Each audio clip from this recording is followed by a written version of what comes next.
nasa loob ako ng pagkakitig ako. Kaya kaalis na ang train, pahinga lang sandali. So yun, nagkahanap ko ng bar pero parang walang bar tong train na to eh. Ayan, mga bata, tulog pa.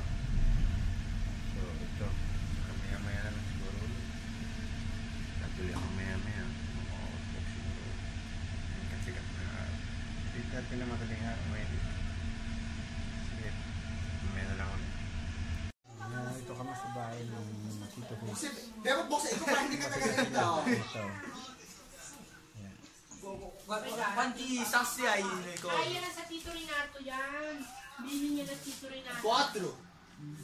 Kaya pala, alam mo, isda ka ako sa bahay. Mabrike ko na store to. Ano lang binila? Hindi niya binila. Marami akong dalang isda natin. Kung saan ano. So kapag mga duto na, hindi na ano duto na. Hindi ka nakita rito. Ito nga pala si ano. Sino ba manonood? Si makamukha mo. Si ano. Dade, Wala akong kamukha. Ano may kamukha kang announcer? Sa Channel 2. Marami nagsasabi niyan. Si pangalan nito. Dade, wag mo. Mami. Nalimutan ko ng pangalan nun. Bakit niya? Oo ba talaga wala nang kahihiyan. Finally, dumating na si Luigi, yung anak ko. Dito ngayon siya. Pala Ito kailangan ko. mga bata. Ito, uncle niya. Ito, si Luigi. Inaantay namin kanina pa. Dumating na. Yan. Dumating na po siya. So, guys. Yan, okay po kayo. Wala ang misis ko ngayon. Yan. Yan, ang mga tao. So guys, magandang klima ngayon dito, medyo malamig. So ito kami ngayon sa labas. Aalis na kami. Gagalaan kami papunta sa ano, kasama na namin yung anak ko si Luigi. Sa mga bata na sa labas, oh. Guarda. Si Luis, tama ko. Maigya. Si. Guarda.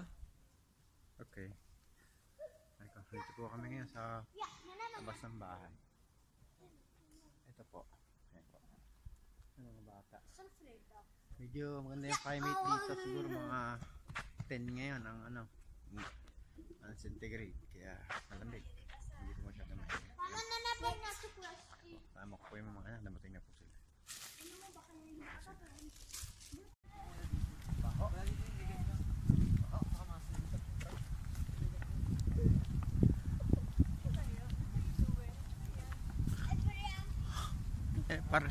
Laruan ng bata, bitinan.